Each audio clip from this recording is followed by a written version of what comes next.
नमस्कार जय जगन्नाथ सांग मैंने रुबलिस ब्लॉग्स एंड एंटरटेनमेंट को आपण समस्त को बहुत बहुत स्वागत आशा करुच्ची भगवान दया आप समस्ते बहुत ही भल थे आमे मैंने बहुत बढ़िया अच्छु। तो देखिपे आकाश में कौ भाया मेघ घोटिकी अच्छी आमती पागरे आमे बापा झी माँ कुआड़े चलू पुओ तो नहीं तो चलतु आग को जापर आम कुआड़े जाऊँ बोली।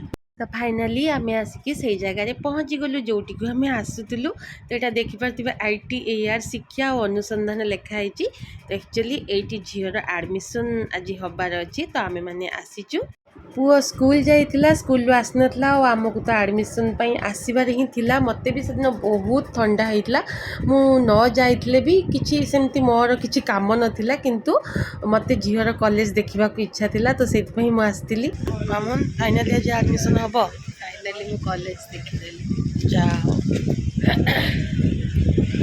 झील कथा आपण मैंने जापे सी के एक्साइटेड अच्छी नुआ कॉलेज आसो बोली। ऑब्वियसली जी भी हेले तो खुशी माने खुशी हम एक्साइटेड रहिबो। तो आम मानक हजबैंड ये ड्रॉप कर देकी सी जाइछंती गाड़ी पार्किंग करने को।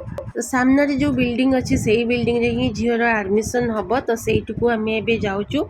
बहुत पिला पेरेंट्स भी आगु जाई सारे ऑलरेडी आधा जन आसुचंती भी। तो आम आमको भी टिके बुलिकी सब देखा इच्छा होची तो आम मैंने सबुआड़े नजर पकई पकई आबे जाऊँ। तो फाइनाली आम आसिक पहुँची गलु। तेरे चलतु जावा और देखा से सब कौन हो। तो झील जाकि लाइन में छिड़ा हो जाए डॉक्यूमेंट्स सब धरिकी अन्य पेरेंट्स पिला माने भी सब वेट करछंती। आउ झीर काम सरिले नेक्स्ट प्रोसीडियर आरंभ हम। तो आम 3 जन को टिफिन देछंती जेहेतु आम 3 जन आसलु तो 3 जन देछंती। तो फाइनाली झीर एडमिशन सरीगला बाहर को आसला एते खरा होता जे आम वेट करचु पार्किंग को जीवाक बहुत दूर ना।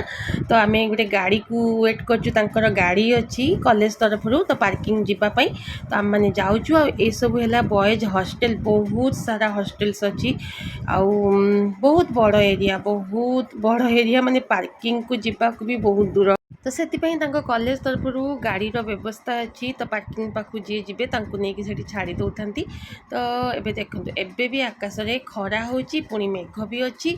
तो एमती चली आमर सब सरला आम मैंने रिटर्न करूँ। तो मत घर पर किसी सामान माने ग्रोसरी सामान दरकार था मुझे आसी रिलायंस स्मार्ट को। घर को आसला हजबैंड को छाणी बढ़िया कुड़कुड़िया आजसा पिठा बो देला खली मुझे खली बनईनी। तो से खली बढ़िया पिठा छाणी देची। ठंडारे नाक बंद हो जाऊँगी कथा कही पारनी 3 दिन है माने एते सुड़ुबुड़ु होगी भी एबे राति पूरा आसिली शोवा को धुआ धुई हो सब टिकली फिकली उड़ी जाइए। तो कौन देख ये ठंडा ठंडा मत पीवा इच्छा है मुझे टिके पीकी रखिदेवी आ ठंडा मु तो बिना ठंडा पीवा मत भल लगे टिके खाली पीदेवी इच्छा हो। आज दिन आइसक्रीम भी खाई